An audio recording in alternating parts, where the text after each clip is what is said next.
This terrifying serial killer kidnapped a 17-year-old girl who was able to brainwash and outsmart the serial killer. This is a case that you guys have been begging me to cover ever since I started posting. Bobby Joe Long had a terrible childhood like most serial killers do. His mother gave birth to him when she was only 17 years old, and then his father abandoned him and his mom when he was only 2. And Bobby's mom was a pretty bad mom, and Bobby had some mommy issues because of it. His mother was really neglectful, always out partying, leaving Bobby home alone, and then his mom would bring home these random men for like a hookup, a one-night stand. But the thing is, Bobby and his mother could only afford a 1-bedroom apartment, and Bobby and his mom shared the same bed, meaning that his mother was bringing home these random men and sleeping with them on the same mattress that her son Bobby was sleeping in. And somehow that's not the worst of it, because Bobby and his mom shared the same bed up until Bobby was a teenager, meaning his mom was hooking up with random men in the same bed as her teenage son. And when Bobby was younger, when this was happening, he used to pretend to be asleep and just lay there as silently and still as possible. But when he got older, he started to watch his mom hook up with these men, and he liked it. When Bobby was 14 years old, he met his first and only girlfriend, and the two of them would actually get married and have 2 children. And up until this point, Bobby was as normal as you could expect him to be. Like, he was a pretty decent husband, but then Bobby experienced a really terrible accident that caused him to have really, really bad brain damage. And after that, he was never the same person ever again. His personality completely changed. He was angry and violent and abusive towards his wife, and he would essay his wife multiple times a day. The abuse actually got so bad that Bobby put his wife in the hospital, and after she was released from the hospital, Bobby's wife actually planned to murder him, but changed her mind and just divorced him instead. Bobby is now single for the first time since he's 14 years old. He's in his mid to late 20s, and instead of just moving on, he decides that he just hates all women and becomes a serial essayer, like a serial R-worder. The exact number is actually unknown, but it's believed that Bobby essayed over 100 women and girls following his divorce. And then Bobby escalated his crimes from serial essay to serial killing. A majority of Bobby's victims were S-workers. They were just young women, sometimes trying to escape abusive situations, or single mothers just trying to make ends meet. Bobby would pick them up in his car, he would attack them, he would essay them, he would take their lives, and then he would dump their bodies. Bobby took the lives of at least 8 young girls in the span of only a couple months. The FBI actually got involved, but no one could catch him until Bobby met 17-year-old Lisa McVeigh. Lisa McVeigh had also had a terrible childhood. Her parents were both addicts. Her father left the family when she was very, very young. She was removed from her mother's custody when she was really young, and then bounced around the foster system for 5 years. And then when Lisa was 13 years old, she was finally put in the custody of her family, her grandmother and her grandmother's boyfriend. But that man was a predator and began to essay 13-year-old Lisa every single day for years. And that brings us to November 2nd, 1984. Lisa McVeigh is 17 years old. She's walking home from her late night shift at work. So she's walking home, it's late at night, she's completely alone. And Lisa that night actually planned to go home and unalive herself because she was at her breaking point. And at that exact same moment that Lisa McVeigh is planning to unalive herself, Bobby Joe Long sneaks up behind her, blindfolds her, and drags her into his car, where Bobby essayed 17-year-old Lisa. But instead of killing her, Bobby wanted to take her home. He wanted to escalate his crimes once again and hold her captive. Lisa was blindfolded the entire time she was in Bobby's captivity, but she did her best to remember everything that she could, every single detail. She was able to get her blindfold down a tiny bit so she could see like a sliver of her surroundings. She remembered Bobby's car, the details about his car. She remembered Bobby's facial features and his body type just by touching it with her hands. Lisa touched everything she could in Bobby's house to leave her fingerprints and her DNA behind. Although Lisa had planned to unalive herself that very day, being kidnapped by Bobby made her want to live. She wasn't going to allow herself to be victimized by yet another person. Lisa pretended to like it when Bobby essayed her. She asked Bobby about his life. She was trying to make it seem like she actually liked him. He wanted to manipulate Bobby. She actually told him that she was the sole caregiver of her sick, dying father, which obviously is not true. But she did such a good job at convincing Bobby that all of these things were true. This teenage girl was able to brainwash this serial killer into letting her go. And Bobby actually did. Like a little over 24 hours after kidnapping her, Bobby told her that he had to let her go so she could go be with her sick father. And while she was still blindfolded, Bobby went and he dropped her off and then he drove away. Lisa went home and she told her grandmother and her grandmother's boyfriend what happened, like what had happened to her, and they didn't believe her. They thought that she was lying. And her grandmother's boyfriend actually went as far as to say that Lisa was probably just out cheating on him. Lisa went to the police, but again, no one at the police station believed her either. They thought that she was lying, that the story was too far-fetched. They just didn't believe her, except for one police officer at the station that said, hey, that story kind of sounds like that serial killer that we've been looking for. And with the help of everything that 17-year-old Lisa McVeigh could remember, they arrested Bobby Joe Long. And at first, Bobby tried to maintain his innocence until the police brought up Lisa. The second they brought up Lisa, his entire everything just changed and he made a full confession, like he has some weird soft spot for Lisa. And up until the day he died, he would continuously say that he knew that Lisa was different the second that he kidnapped her. Bobby Joe Long was sentenced to death and executed in 2019, and Lisa was there for his execution. She went on to start her own family and a career in law enforcement because she wanted to help protect other children, which I think is a really beautiful ending to this horrific case.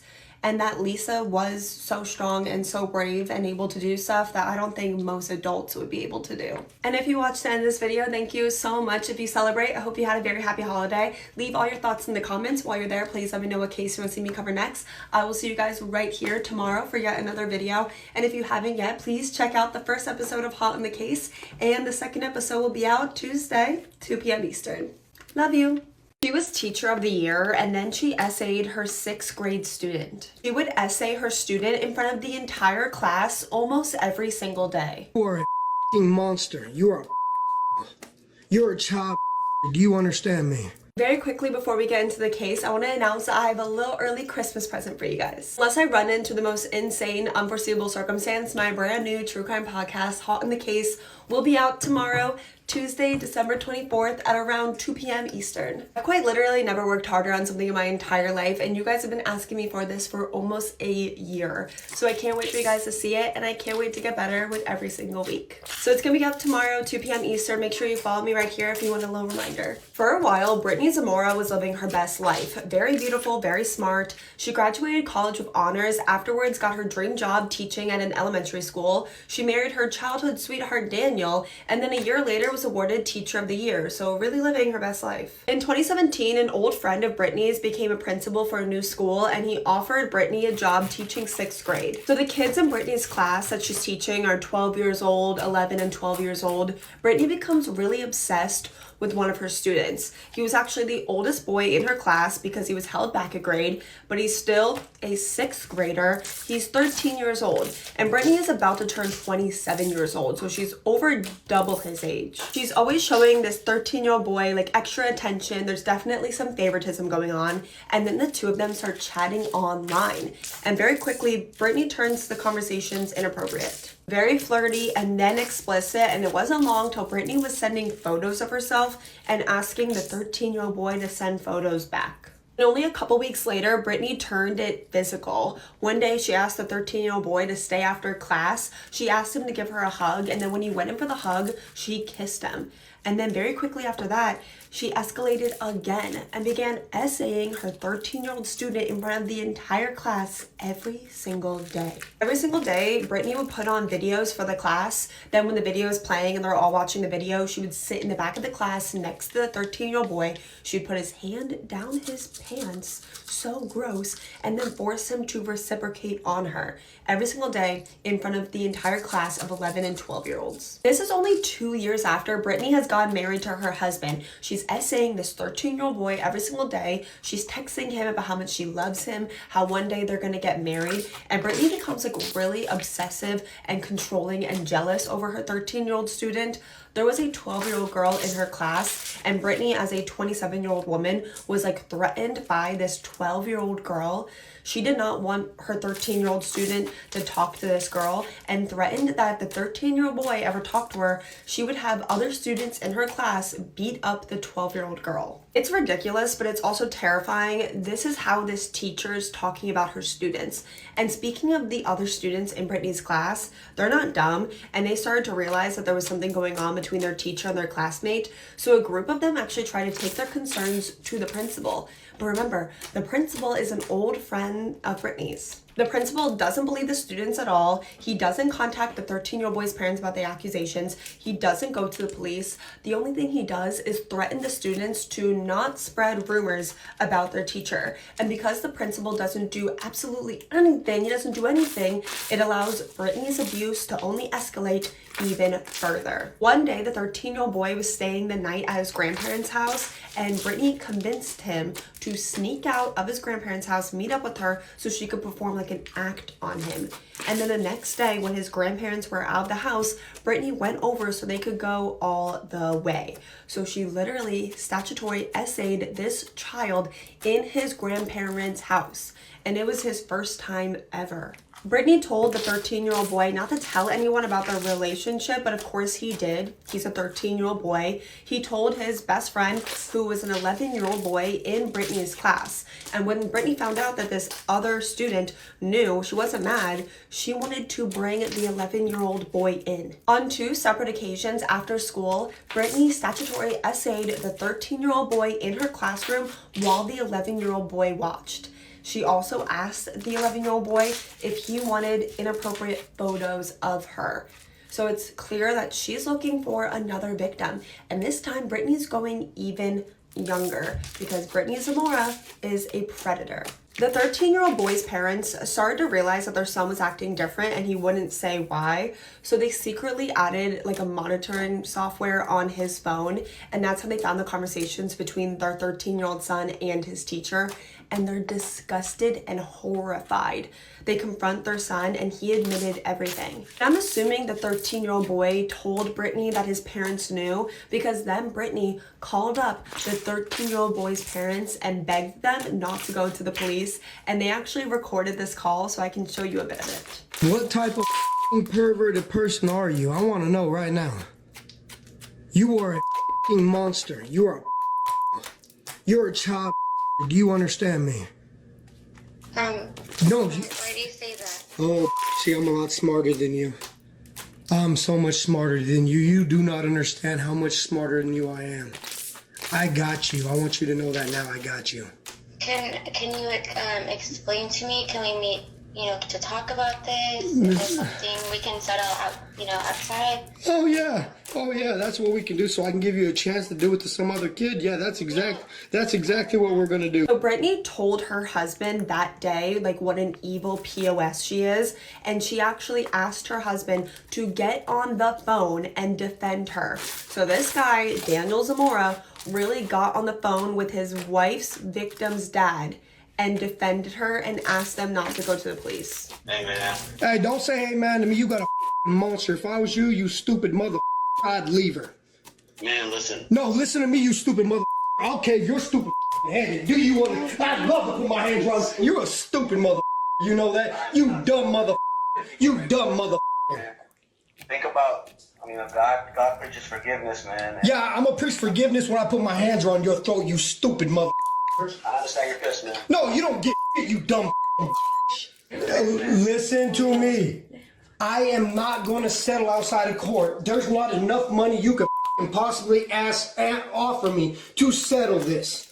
But of course, they went to the police and Brittany was arrested. She was originally charged with 15 felonies and was facing over 40 years in prison, but she took a plea deal and was sentenced to 20 years behind bars. So she will be released one day. She'll be pushing 50 and will be on the registered SA offender list for the rest of her life. And after about a year in prison, Brittany actually filed for divorce against her husband, who up to that point completely stuck by Brittany because he's a total weirdo. After Brittany was sentenced to 20 years in prison, her defense lawyer actually went on the record, and her defense lawyer was a woman, by the way, and this lady went on the record saying that Brittany Zamora was unfairly and wrongfully portrayed as a predator and a monster, and her victim wasn't some young child. He was a teenager, because a 13-year-old apparently is the same thing as like a 19, 18-year-old. Give me a break, because I cannot stress this enough. She is a 27-year-old person, and she was attracted to 13 and 11-year-olds, which makes her a predator and a PDF file. And if you don't think that what she did was wrong, if you're a guy and you're like, oh my God, that would have been my dream. If you think a 27-year-old male teacher doing that to a 13 and 11-year-old is gross and weird, there's no difference. Brittany Zamora is a predator. She always will be. If you watched the end of this video, thank you so much. Please make sure to check out my brand new true crime podcast coming out tomorrow, December 24th at 2 p.m. Eastern. Love you guys so much. Thank you for all the support. And Merry Christmas if I don't see you. The horrible parents that allowed their pet snake to eat their toddler. Jaren and her boyfriend Charles lived in Florida with Jaren's 2-year-old daughter Cheyenne. Living in the home was also an 8.5-foot Burmese python that lived in an aquarium in the living room, secured only by a safety pinned quilt that worked as a lid. This particular breed of snakes is known in the wild to be so strong they can kill alligators. But yeah, just put a blanket on top of its cage, that'll be fine. Obviously, no. This python would escape from its cage constantly. Reportedly, it escaped over 10 times in the span of like 1 month. This ginormous 8.5-foot, super aggressive python escaping all the time. A concerned family member even offered to buy a proper cage for their pet snake, but Jaren and Charles refused the offer. The Department of Children and Families, DCF, received reports that this was not a household safe for children, that Jaren and Charles were using multiple illegal substances in the same home as 2-year-old Cheyenne. They even admitted to using these substances and said that they had no intention of stopping. So the child welfare agent that went to their home saw that there were parents using illegal substances, and a lot of illegal substances, and had no intention of stopping, that there was a ginormous snake that was constantly escaping, and a little 2-year-old toddler in the home on top of that, and still thought it was a safe space for 2-year-old Cheyenne, and closed the investigation. And within 2 weeks of them closing the investigation,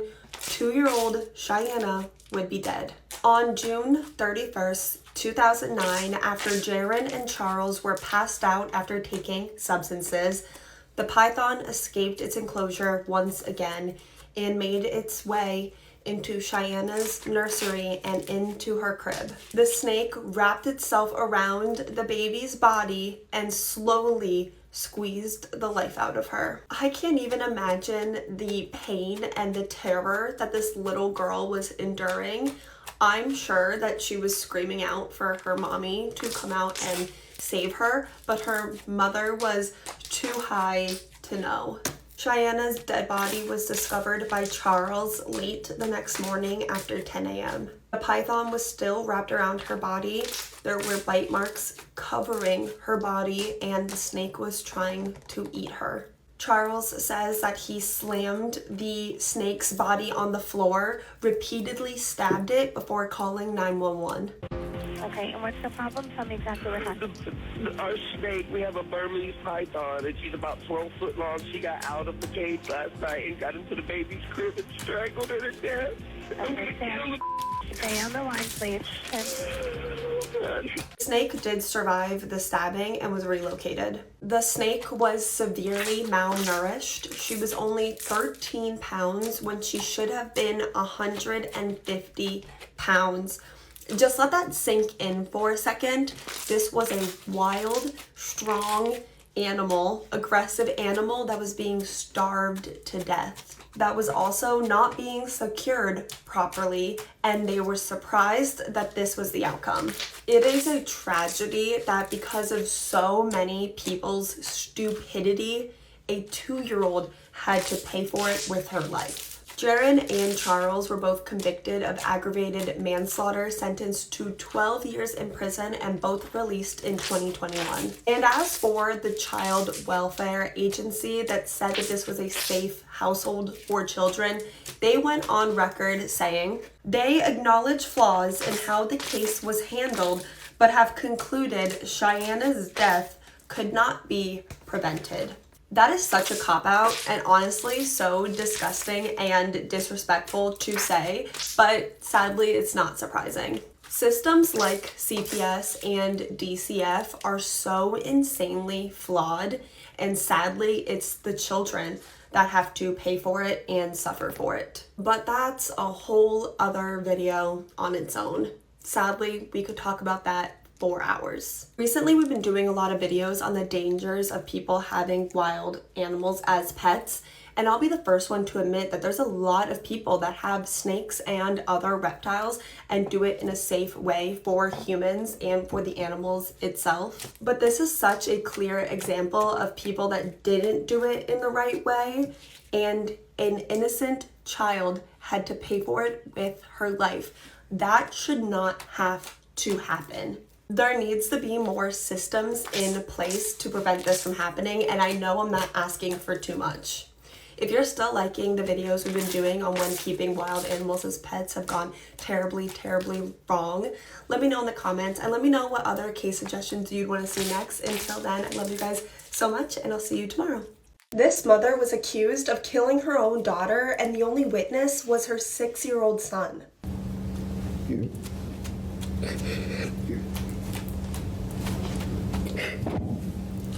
This is a very controversial case. People feel very strongly one way or the other if they think the mother in today's case is innocent or guilty. On one hand, the mother in today's case has a lot of supporters who think that she's innocent, and on the other hand, there's a large group of people that compare her to Casey Anthony. 27-year-old Amanda Lewis had 2 children from 2 different fathers, Adriana, who was 7 years old, and then 6-year-old AJ. AJ was described as a super sweet, laid-back kind of kid, and Adriana was kind of seen as a troublemaker, kind of a wild child. She was diagnosed with ADHD, so she was very hyper, bouncing off the walls, can't sit down kind of kid. And this really drove her mother, Amanda, crazy. Many people saw Amanda get really frustrated and angry with her daughter. She definitely had a short temper when it came to Adriana. Amanda herself even admitted to having trouble bonding with her daughter. There was actually one incident where multiple witnesses saw Amanda get so frustrated and angry with 7-year-old Adriana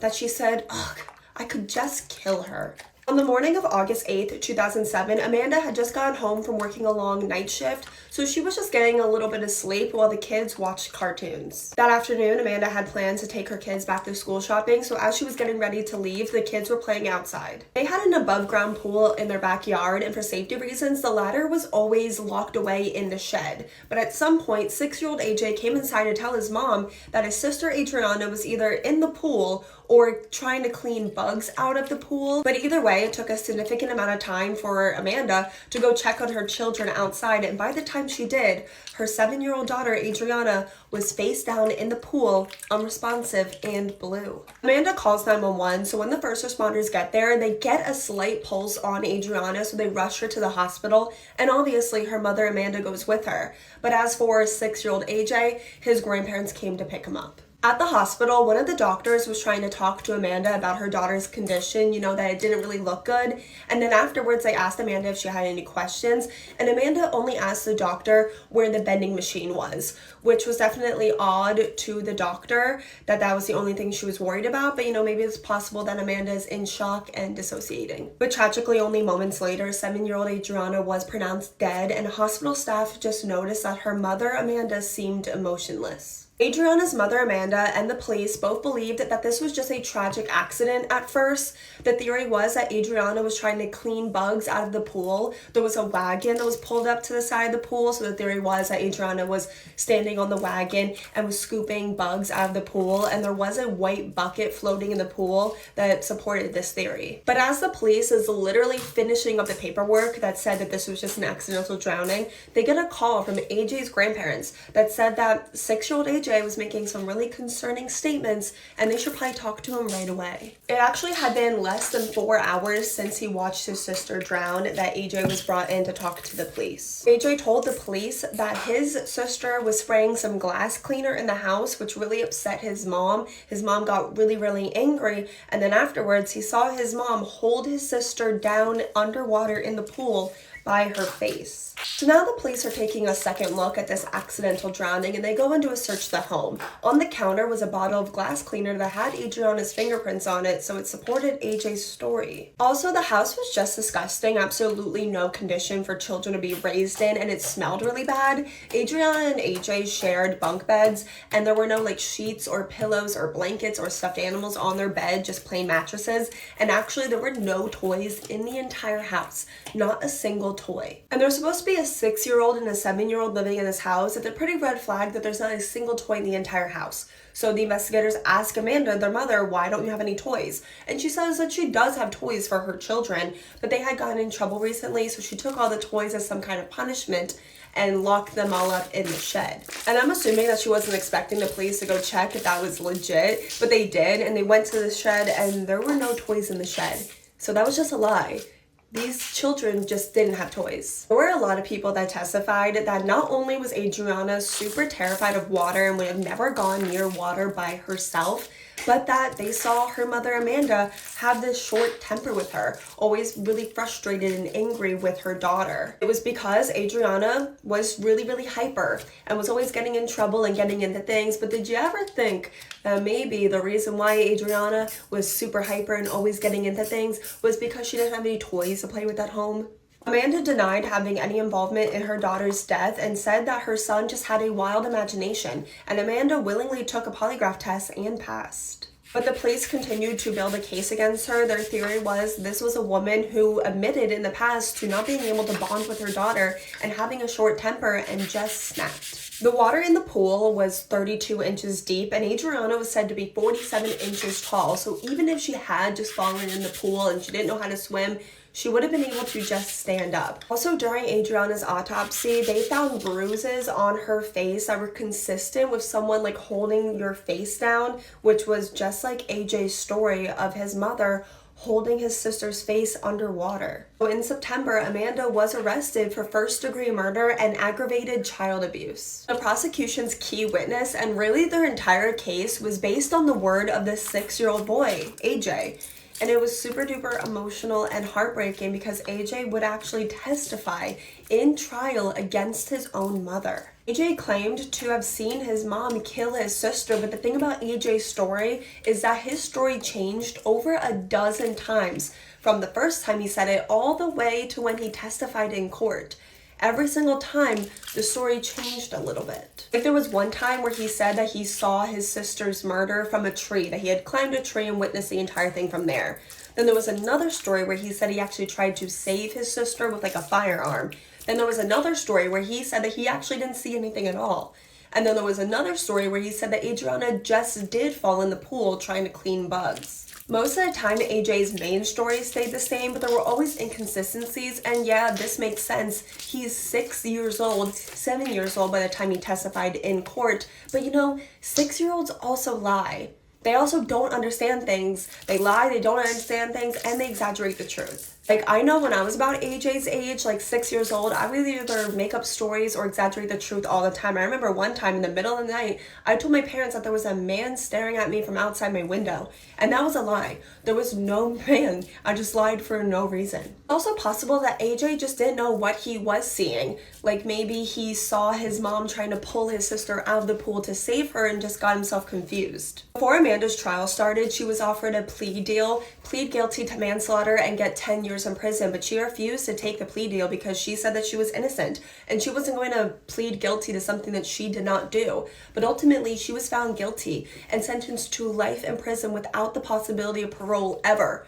Meaning, if she just took the plea deal, she would have been out by now. She would have been out of prison like 5 years ago. This case is extremely controversial because you have a lot of people that think that Amanda is 100% innocent, and you can't believe the word of a 6-year-old when it comes to the fate of an adult. There's other people that think that she is guilty as sin. That woman killed her daughter and that AJ is a reliable witness. And then you have other people that are just not sure. They just don't know, and I think that's where I lie. I remember when I heard this case years ago, I thought that she was 100% guilty. But then looking back, I mean, I'm someone who thinks like if you're gonna find someone guilty, and especially of murder, it has to be without a reasonable doubt, and I kind of do have doubts. I don't know if that makes sense. I just don't know if there's enough evidence considering you only have the word of a 6-year-old. But let me know what you think. Let me know all your thoughts in the comments, and when you're there, please let me know what case you want to see me cover next. She tried to kill her husband and got caught on national TV. Is your husband Michael? Okay, I'm sorry to tell you, man. He's been killed. No. He's been killed, man. I'm sorry. No, he's not. Listen.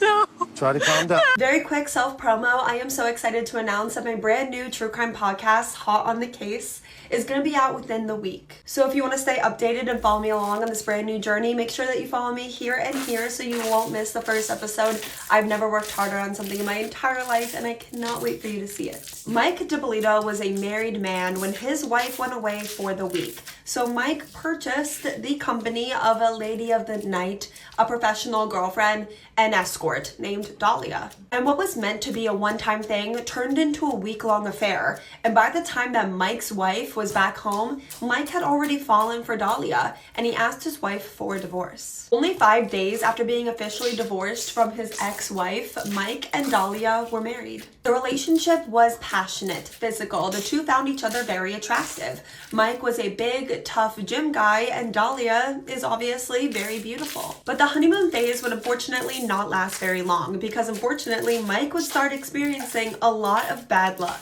In Mike's past, he had been in trouble with the law. He went to prison for 2 years and was given 28 years of probation, but he had really turned his life around. And by the time that he met Dahlia, he had already been on probation for 5 years without any incidents. But after only being married to his wife Dahlia for 1 month, not 1, not 2, not 3, but at least 4 anonymous tips were sent to his probation officer and the police that Mike was dealing and or in the possession of substances, which was not true. But Mike realized that someone was after him. Someone was trying to set him up, get him sent back to prison. Mike became so paranoid. He ended up transferring a lot of his money and his house into his wife's name to protect his assets. But little did Mike know, it was his wife Dahlia that was trying to get him sent back to prison. It's very likely that Dahlia never loved Mike. She was only ever interested in his money. And when setting Mike up to go back to prison didn't work, Dahlia decided that Mike would just have to die.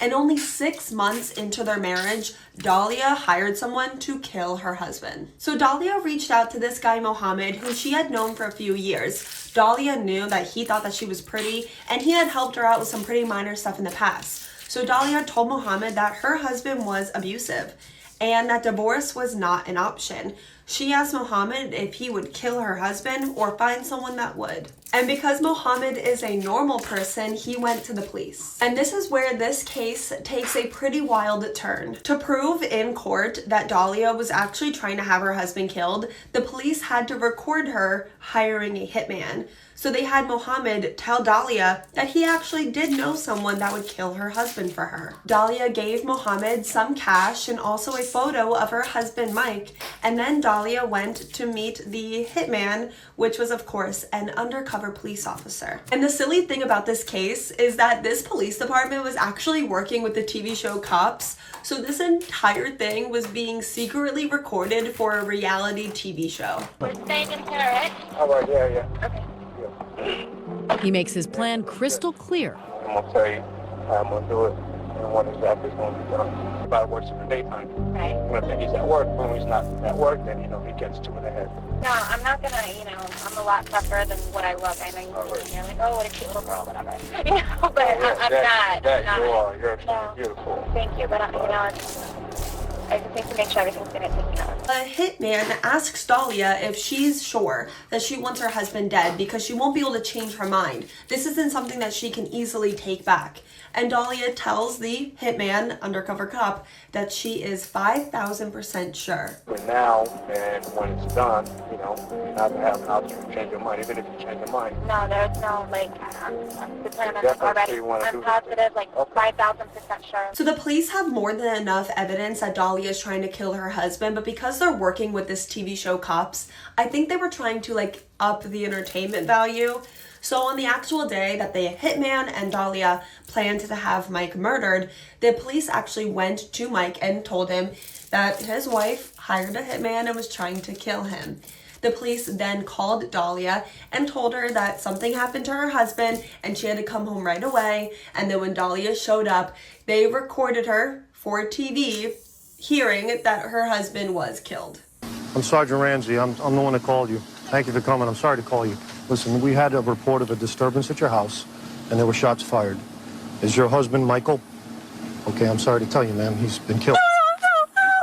He's been killed, man. I'm sorry. No, he's not. Listen. No. Try to calm down. No. Listen, right now we need to get you to the station. No. We need to get you to our police station. I want to see him. I can't let you see him, man. We have to do our job. If you want us to find his killer, okay? We need you to calm down. I'm gonna need you to go with these detectives, okay? I can't let you see him, ma'am. Ma'am, I cannot do this right now. Ma'am, I can't do it. They bring Dahlia back to the police station for questioning, and while they're there, they tell her that they think they have in custody who killed her husband, Mike. They bring in the hitman, undercover police officer, and then the police finally tell Dahlia that everything's been a lie, she has been set up, she's under arrest, and also her husband, Mike, is still very much alive. If you know this guy. Come here. Bring this guy in here. You know who this guy is? No, You've never seen him before? I've never seen him before, ever. Do you know her? Put your head up and look at her. Put your head up. I've never seen him. What were you doing coming out of her house? You're going to jail today for solicitation of murder. You're under arrest. That's an undercover police officer. We filmed everything that you did, recorded everything that you did. You're going to jail for solicitation of first-degree murder of your husband. I didn't do anything. Did you hear what I just told you? I heard what you said, but I didn't Everything, do anything. listen to me. Listen to I me. didn't do anything. You're going to I didn't jail. do anything, please. I didn't do anything. Your husband is well and alive. Thank God. Oh, yeah, thank God. Please, can I see him? No, he doesn't want to see you. I so wanted to see him. He doesn't want to see you. Here, stay right here. Oh my God. He's alive. Come here, please. Come here. Mike, come here. Come here, please. Come here.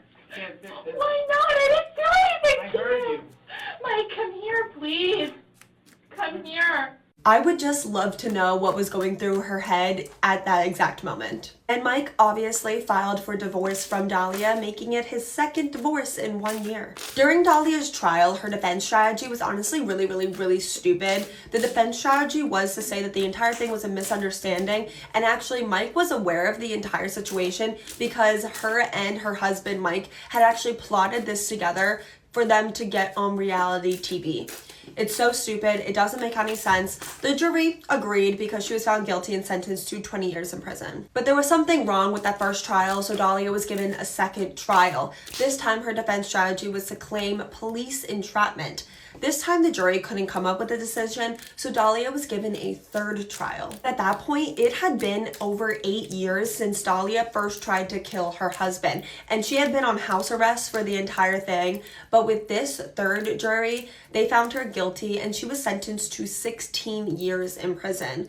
But with time served for the house arrest, Dahlia is expected to be released from prison in February of 2031, which really isn't that far away. Really interested to get you guys' take on this case. Do you think she got a fair trial? Do you think it's fair that they recorded this entire thing for reality TV? Do you think that she got too harsh of a sentence or too light of a sentence? Let me know all your opinions in the comments. While you're there, let me know how excited you are for my brand new podcast, Hot on the Case, coming out very soon. This 8-year-old is the youngest serial killer that the world has ever seen, and he's somewhere out free in the world right now. This is one of those cases that really just makes you think at the end of it, like, why do kids kill, and is anyone ever born evil? Very quick disclaimer, while I was researching this case, I found a lot of conflicting information, so I did my best to find the info that I thought was the most accurate. If I got anything wrong, just let me know in the comments. This case takes us back to 2006 in a very secluded small village in India. The majority of the people living in the village really only had enough to survive. Jobs were hard labor, little wages. Most of the adults were working really long hours just to make ends meet,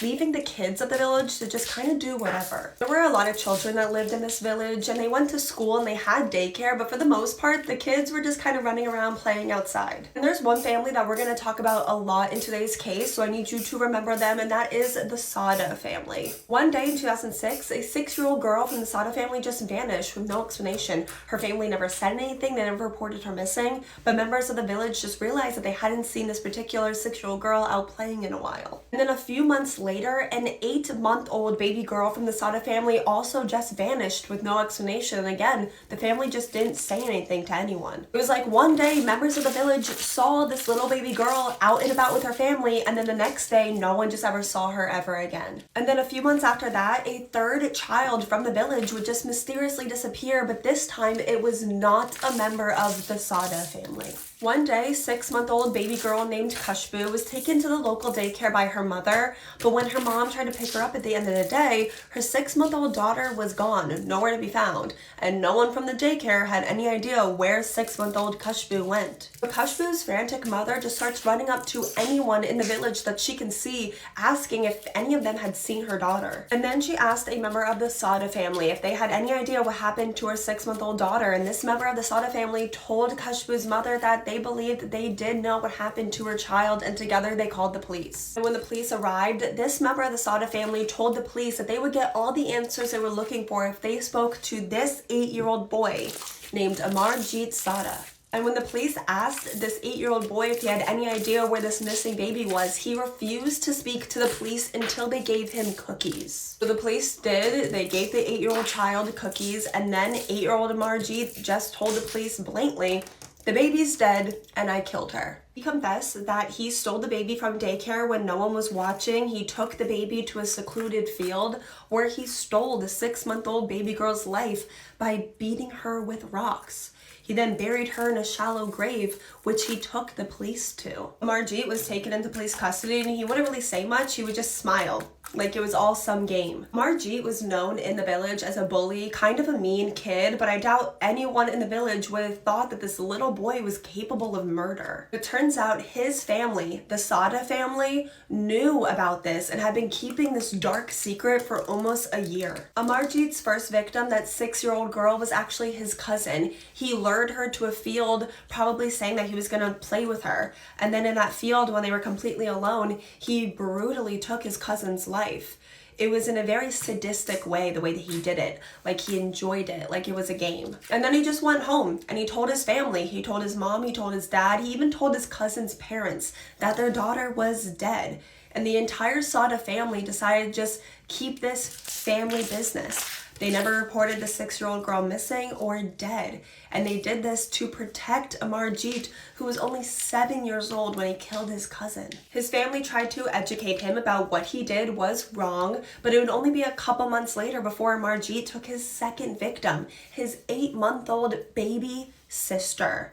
This time his victim was his little baby sister. And again, afterwards, he just happily told his mom what he did. And again, the entire Sada family just chose to cover it up and protect him. A lot of professionals believe that Amarjeet is a textbook sadist. He never showed any remorse, never gave any motive on why he killed. It seemed like he killed because he just liked it and he thought it was fun. And due to the law in India and Amarjeet's age, he did not go to prison for his crimes. Instead, he lived in a home for child offenders until he turned 18, and then Amarjeet was released. Free back in the world under a new identity, meaning that today Amarjeet is out there living under a new name. He's 26 years old and no one has any idea where he is or even who he is.